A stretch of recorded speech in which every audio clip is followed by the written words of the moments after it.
तो सीधा आंसर है 1.5 से 2 महीने। 1.5 से 2 महीने का टाइम आपको लग सकता है फिस्टुला का ज़ख्म जो है सर्जरी के बाद का वो ठीक होने के लिए। लेकिन इतने से आंसर ख़त्म नहीं होता। उसके बाद में इन 1.5 और 2 महीने में क्या-क्या चीज़ें होंगी, वो भी डिस्कस करना बहुत ज़्यादा ज़रूरी है। तो स्टेप बाय स्टेप ये भी हम समझेंगे इसी वीडियो में कि यो 1.5 या 2 महीने जो आपके सर्जरी के बाद में, वो कैसे रहेंगे।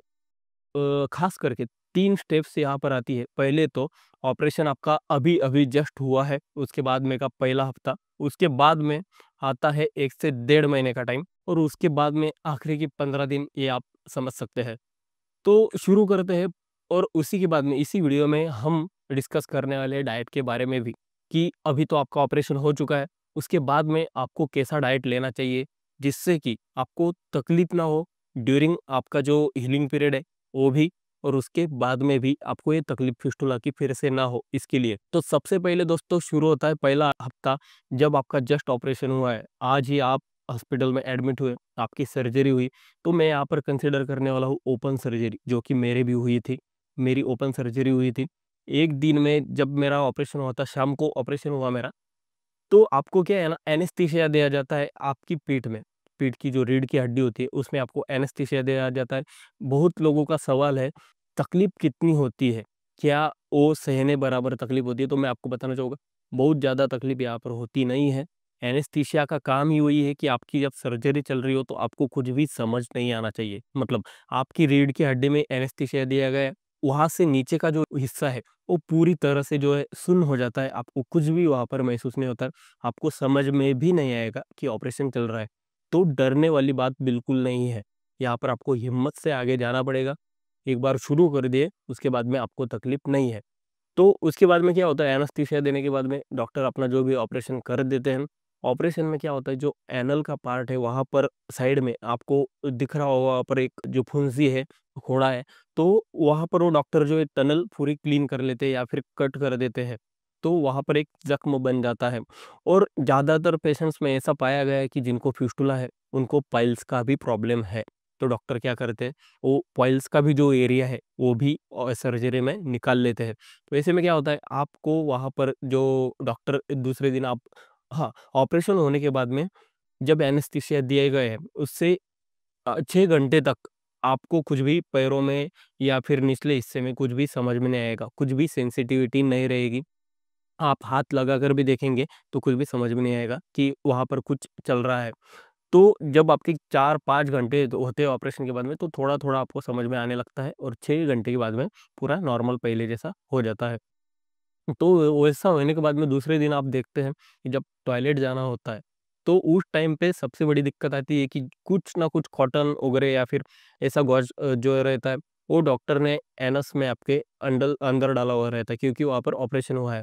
उसको कुछ मेडिसिन्स वगैरह मलहम जो लगाकर वो अंदर डाल देते हैं। तो पहले दिन तो बहुत लोग घबरा जाते हैं कि ये क्या हुआ? मेरा मतलब टॉयलेट हो कर नहीं पा रहा हूँ। तो एक ऐसी तकलीफ मुझे मिल गई है कि अभी फिर से मैं कर नहीं पाऊँगा। वैसा कुछ भी नहीं है। आप पूरा सही से कर सकते हैं। आपको सिस्टर या फिर जो ब्रदर है वहाँ पर या फिर डॉक्टर है, डॉक्टर को कॉन्टैक्ट करके वो एक तो डॉक्टर के हाथ से निकालना पड़ेगा, या फिर आपको वो खुद भी निकाल सकते हैं, लेकिन काफ़ी सावधानी से डॉक्टर को पहले एक बार बात करके उसके बाद में ही आपको निकालना है। उसके बाद में आप टॉयलेट भी कर सकते हैं। पहले दिन थोड़ी बहुत तकलीफ हो सकती है, लेकिन आपको सलाइन से जो पेन किलर्स वगैरह शुरू रहते हैं, उसकी वजह से आपको ज़्यादा समझ में नहीं आएगा। थोड़ी बहुत हो सकती है, लेकिन वो बेअरेबल है। आप वो सह सकते हैं, ऐसी तकलीफ है। उसके बाद में शुरुआती पहले हफ्ते की बात करते हैं, तो उससे पहले एक ज़रूरी और बात है कि जब आपको ऑपरेशन के लिए जाना होता है, तो एनेस्थीसिया लेने से पहले, मतलब ऑपरेशन से पहले लगभग 6 घंटे तक आपने कुछ भी खाया हुआ होना नहीं चाहिए। एनेस्थीसिया अपने पेट में जब कुछ भी अगर कुछ होता है, उसके बाद में एनेस्थीसिया दिया गया है, तो पॉइज़न बन जाता है और ये काफ़ी रिस्की, मतलब इससे डेथ भी हो सकती है। तो इसलिए आपको 6 घंटे पहले कुछ भी खाना या फिर पीना नहीं है। एक बार डॉक्टर से भी इस बारे में पहले कंसल्ट कर लें। और उसके बाद में पहले हफ्ते की बात करते हैं। पहले हफ्ते में आपको क्या है ना, जो ज़ख्म है, वहाँ पर रेगुलर जो ड्रेसिंग करवानी पड़ेगी। पहले हफ्ते तक तो आपको डॉक्टर से ही करवानी पड़ेगी। जब आपका ऑपरेशन हुआ है, लगभग 2 से 3 दिन आपको हॉस्पिटल में एडमिट रहना पड़ सकता है। वो डिपेंड करता है आपकी सर्जरी कैसे, या फिर सेम डे या फिर नेक्स्ट डे भी आपको वहाँ से छुट्टी मिल सकती है, आप घर जा सकते हैं। लेकिन आपको 2 से 3 दिन तक तो आपको रुकना पड़ेगा। उसके बाद में 1 हफ्ते तक आप डॉक्टर से ही या फिर जो स्टाफ है हॉस्पिटल का, उनसे ही ड्रेसिंग करवाते हैं। तो वहाँ पर तो पूरी चीज़ें आपको लास्ट के दिन समझा देंगे कि ड्रेसिंग करनी कैसे है। लेकिन वहाँ पर क्या करना पड़ता है आपको, बेटाडीन जो है उससे आपको सिट्स बाथ रेगुलर लेनी है। जब तक आपकी ज़ख्म है 1.5-2 महीने, सिट्स बाथ आप ले सकते हैं। नहीं कुछ तो 1 महीने तक तो आपको रेगुलर लेनी है। उसके बाद में जो भी आपको कुछ ट्यूब वगैरह दी है, जो भी कुछ मलम दिया है, वो आपको उस जगह पर लगाना है। कुछ कॉटन या कॉटन तो नहीं यूज़ करना है, वो गॉज़ आता है, गॉज़ उसको बोलते हैं। उसमें क्या है, कॉटन अंदर से रहता है और ऊपर से जो है धागे रहते हैं, उसकी वजह से कॉटन जो है आपको उस ज़ख्म को चिपकता नहीं है। तो उसका यूज़ करना है और मलम वहाँ पर सही से लगाना है।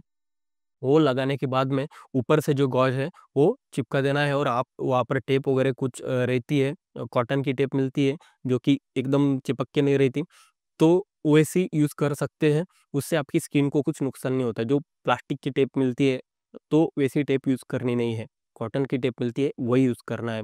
तो ये चलेगा कम से कम 1 महीने तक। पहले हफ्ते का मैंने आपको बता दिया, ये वो तो आपको हॉस्पिटल में करना पड़ेगा। उसके बाद में अभी आप कर सकते हैं खुद। तो वहाँ पर सिट्स बाथ रेगुलर लेनी है, उसमें बेटाडीन डालना है, थोड़ा झुनझुना पानी लेना है आपको, थोड़ा-सा गर्म, उसमें डालना है बेटाडीन और वहाँ पर बैठना है। बैठने के बाद कम से कम 15 से 20 मिनट आपको बैठना है उसमें और उसके बाद में क्या करना है, वो पूरा क्लीन करके, साफ करके उसके बाद में वहाँ पर लगाना है मलम और ये अपना रेगुलर करते रहना है। उसके बाद में आपको लगभग 1 से डेढ़ महीने के बाद में आपको समझेगा कि ज़ख्म काफ़ी हद तक भर चुका है। और आप जो है, मैं तो मतलब मेरे 15 दिन के बाद में मैं एक बाइक पर बैठना शुरू कर दिया था। हालाँकि मुझे डॉक्टर ने बताया था कम से कम 1 महीने तक मुझे बैठना नहीं है। लेकिन मैं तो वैसे 1 हफ्ते के बाद में बैठना शुरू कर दिया था, लेकिन मुझे तकलीफ़ होने लगी। तो इसलिए मैं फिर से 1 हफ्ता स्किप कर दिया और 15 दिन के बाद में मैं बाइक पर बैठ सकता था। तो आप भी कर सकते हैं। 1 हफ्ते के बाद में भी डॉक्टर ने तो मुझे बोला था, जब मेरा डिस्चार्ज हुआ तो 2 दिन के बाद में, मतलब ऑपरेशन के 5 दिन के बाद में भी मैं जॉब पे जा सकता हूँ। स्टैंडिंग पोज़ीशन में मेरा जॉब रहता है, तो वो मैं 8 घंटे के लिए कर सकता हूँ, लेकिन बीच में मुझे थोड़ा-थोड़ा 1 हफ्ते तक आपको पूरी तरह से रेस्ट करनी है। पूरी तरह से मतलब आपको पूरा बेड पे लेटे हुए रहना है। आधे घंटे, 1 घंटे के बाद में थोड़ा 10 मिनट के लिए आपको थोड़ा टहलना है और फिर से रेस्ट करना है। उसके बाद में आपको क्या करना है, दिन में आधा घंटा आप वॉकिंग भी कर सकते हैं।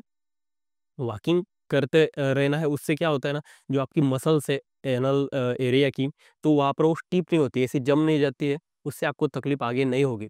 तो इसलिए थोड़ा बहुत टहलना भी होता है और उसके बाद में क्या करना है हमको कि थोड़ी बहुत जो है रेस्ट करनी है। अगर आपको कहीं पे बैठना भी है, तो ऐसा हार्ड सरफेस पे आपको बैठना नहीं है। कुछ पहले उसके पीछे नीचे कुछ तकिया लेना है, पिलो लेना है, उस पे आप बैठ सकते हैं। और आप जॉब पे 1 हफ्ते के बाद में आराम से जा सकते हैं, कोई भी तकलीफ नहीं होगी। हाँ, फिर से मैं आपको कहना चाहूँगा, एक बार डॉक्टर से ज़रूर कंसल्ट कर लें। तो तीसरी बात अभी आती है कि 1.5 महीने के बाद में क्या होगा? तो आपको क्या करना है, ज़ख्म कुछ लोगों का जो है, जो छोटा अगर ज़ख्म है 1 डेढ़ सेंटीमीटर की अगर ज़ख्म है, तो भर चुका होगा डेढ़ महीने तक। उसके बाद में आपको ऐसा समझना नहीं कि भई अपना हो गया, पूरा क्लियर है, अभी कुछ करने की ज़रूरत नहीं। आपको फिर से एक बार डॉक्टर के पास में जाना है। जब आपको लग रहा है कि अब मेरा क्लियर हो चुका है, फिर से एक बार डॉक्टर को दिखाइए। डॉक्टर बताएँगे कि आपको आगे कुछ करने की ज़रूरत है या नहीं। अगर डॉक्टर ने बोल दिया क्लियर है, तो उसके बाद में आप निश्चिंत होके अपनी लाइफ़स्टाइल, उसके बाद में एक और हम चीज़ पे डिस्कस करने वाले, लाइफ़स्टाइल की बात आ चुकी है। तो लाइफ़स्टाइल कैसी होनी चाहिए ऑपरेशन के बारे में, तो 2 मिनट के बाद में वो भी हम बात करेंगे। उससे पहले बात करते हैं कि आखिरी के 15 दिन, वहाँ पर कुछ लोगों का ज़ख्म भरता नहीं है। लोग क्या करते हैं, मतलब परेशान हो जाते हैं कि भाई कितने दिन करना पड़ेगा। लेकिन आपको जो है सीट्स बाथ जो है वो रेगुलर लेना है, उससे आपको मतलब तकलीफ़ कम होती है आपकी और ज़ख्म भरने में आसानी हो जाती है। और वहाँ पर आपको जो मलम वगैरह है, वो तो ज़्यादा मतलब अभी चांस नहीं होगा आप लगा सकेंगे ऐसा कुछ, तो वो आप नहीं करेंगे, फिर भी आपको सीड्स बाथ तो रेगुलर लेना पड़ेगा। उसके बारे में अब बात करते हैं, उसके बाद में आपकी लाइफ़स्टाइल कैसी होनी चाहिए। आपका सबसे महत्वपूर्ण चीज़ है आपका खाना, उसके बाद में आपकी नींद और आपका जो बाकी का रूटीन है, मतलब जैसे आपका ट्रैवलिंग वगैरह, वो तीनों चीज़ों आपको कंट्रोल बहुत ही अच्छे से करनी होंगी। खाने में आपको मसाले, पूरे स्किप कर देने। मसाले आप आज से नहीं खाएँगे, ऑपरेशन जब आपका होता है उसके बाद में मसाले नहीं खाएँगे। उसके बाद में तीखा खाना, बहुत ज़्यादा तीखा खाने की अगर आपको आदत है, जो कि मैं समझता हूँ होंगी तभी आपको फिस्टुला या फिर पाइल्स हुआ है, तो वो भी छोड़ना पड़ेगा। अ, कम से कम 1 महीने तक को आपको बिल्कुल, बिल्कुल भी तीखा नहीं खाना है, कुछ भी नहीं। उसके बाद में थर्ड थिंग कि आपकी नींद, नींद सबसे ज़्यादा ज़रूरी होती है दोस्तों। जब हमारी नींद पूरी नहीं होती है, उसके बाद में बॉडी में हीट तैयार होती है। हम जब सोते हैं हमको लगता है कि बस कुछ भी चल नहीं रहा है, बॉडी में पूरा आराम चल रहा है। लेकिन हम जब सोते हैं तब हमारी बॉडी ज़्यादा काम करती है। हमारा दिमाग और पूरी की पूरी फिजिकल बॉडी भी ज़्यादा काम करती है। हमारी रिपेयरिंग सिस्टम अच्छे से काम करने लगती है। तो आपको उस समय पर क्या करना है, अच्छी सी रेस्ट करनी है। आपको नींद रात के साढ़े 10 बजे से आगे कभी भी जगना नहीं है। 10 बजे अगर आप बेड पे जाते हैं तो काफ़ी अच्छी चीज़ है। और सोने से पहले कम से कम 1 घंटे तक आपकी स्क्रीन्स जो है, टीवी, मोबाइल, जो भी बाकी की चीज़ें, ऐसी आपको देखनी नहीं है। उससे क्या होगा, आपकी नींद अच्छे से हो पाएगी। कम से कम 7 घंटे की नींद आपको लेनी है, वो भी रात की लेनी है। अगर आपकी ड्यूटी वगैरह है, तो आपको ऑफिस में बात करना पड़ेगा कि जब तक मेरा पूरा हील नहीं हो जाता ऑपरेशन या फिर सर्जरी का जो ज़ख्म है, तब तक मुझे डे शिफ्ट चाहिए। ऐसे आप बात कर सकते हैं अगर हो सकता है तो। नहीं तो फिर आपको एक बार फिर से डॉक्टर से जाके कंसल्ट करना पड़ेगा कि ऐसा-ऐसा मेरा सिचुएशन है, क्या करना चाहिए? डॉक्टर आपको अच्छे से और बता पाएँगे। तीसरी चीज़ आपको आती है कि ट्रैवलिंग वगैरह। सबसे ज़्यादा जो हमारी लाइफ़स्टाइल में बाइक पे जो हम ट्रैवल करते हैं, उससे सबसे ज़्यादा स्ट्रेस और ये रहता है, तकलीफ़ लोगों को होती है। हमारा जो ज़ख्म है वो आपकी सीट के नीचे है, तो आपको रेगुलर अगर ट्रैवलिंग कर रहे हैं बाइक पे, तो तकलीफ़ बढ़ सकती है। तो इसलिए आपको वो भी स्किप करना है। कुछ अगर ऑटो या फिर फ़ोर व्हीलर आप यूज़ करते हैं, कोई और चलाने वाला है, तो ऐसी कंडीशंस में आप ट्रैवल कर सकते हैं, लेकिन आपको बहुत ज़्यादा लंबे समय तक कंटिन्यूअस ट्रैवल करना नहीं है। ये चीज़ आपको ध्यान रखनी चाहिए।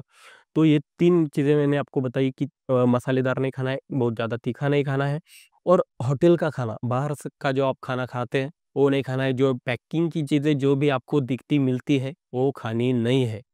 ओके? पैकिंग की चीज़ें आपके लिए हानिकारक है, आपको समझ लेना है। और ये सभी चीज़ों पर अगर आप कंट्रोल करते हैं, तो आपका फिस्टुला जो है काफ़ी हद तक कंट्रोल हो जाएगा और आपको इसकी आगे से तकलीफ नहीं होगी। ये आप समझ सकते हैं। डाइट पर वैसे हमारी सेपरेट वीडियो भी आएगी डिटेल में, उसमें हम काफ़ी डिटेल में बात करेंगे हर एक चीज़ पर कि कैसे-कैसे आपको क्या खाना है, क्या नहीं खाना है, कौन-सी चीज़ें आपको चलती है, नहीं चलती है। तो आप वैसे मैं थोड़ा बहुत मैं बताना चाहूँगा कि आप जो दही रहता है, वो खा सकते हैं, जो ताक रहता है, वो भी आपके लिए अच्छा है। उसके बाद में अगर तूप अगर आप खाते हैं, तो बहुत ही अच्छी चीज़ है, तूप आपको हील करने में भी हेल्प करता है और उसके बाद में भी फिस्टुला का जो है होने के चांसेस काफ़ी कम हो जाते हैं। ये डिसीज़ जो है, एक चीज़ है फिस्टुला, ये रिकरिंग है दोस्तों, ये फिर से हो सकती है। ऐसा नहीं कि एक बार आपने ऑपरेशन कर दिया और पूरा सही हो गया, अभी कुछ भी हो सकता नहीं है, तो ऐसा नहीं रहता है। तो आपको ये सभी चीज़ें जो अच्छे से सँभालनी पड़ेगी, तभी आप इससे मुक्त हो सकते हैं हमेशा के लिए। इसका एक ही सॉल्यूशन है इसको ठीक करने का, वो है लाइफ़स्टाइल में चेंजेस। आप कुछ भी दवाई लेंगे या फिर आप कुछ भी ऑपरेशन सर्जरी करवाएँगे, फिर भी ये सही से पूरी तरह से ठीक नहीं होगा जब तक आप लाइफ़स्टाइल में अच्छे चेंजेस नहीं करते हैं। तो ये वीडियो आपको कैसा लगा है मुझे बताइए। आपको कुछ और क्वेश्चन्स है, काफ़ी सारे लोगों के क्वेश्चन्स है, उन पे मैं वीडियोज़ बनाते रहूँगा। आपके भी कुछ क्वेश्चन्स है तो इस वीडियो के नीचे आप कमेंट कर सकते हैं। आप अगर चाहते हैं तो मुझे इंस्टाग्राम पर भी, मेरा इंस्टाग्राम का लिंक जो है नीचे दूँगा मैं, वहाँ पर भी आप मुझे डायरेक्ट मैसेज कर सकते हैं। तो कुछ भी क्वेश्चन्स हैं तो कमेंट कीजिए। वीडियो अगर ठीक-ठाक आपको सही से महत्वपूर्ण लगा या फिर हेल्पफुल लगा है, तो वीडियो को लाइक कीजिए और चैनल को सब्सक्राइब ज़रूर कीजिए। इसी पर मैं इस वीडियो को रोकता हूँ और आपकी अच्छी सेहत के लिए मैं आपको शुभकामनाएँ देता हूँ। तो लाइफ़स्टाइल में जो भी चेंजेस करने हैं, उस पे डिटेल वीडियो हम बनाएँगे और आपको मिल जाएगी। तो चलो दोस्तों, थैंक यू, नमस्कार।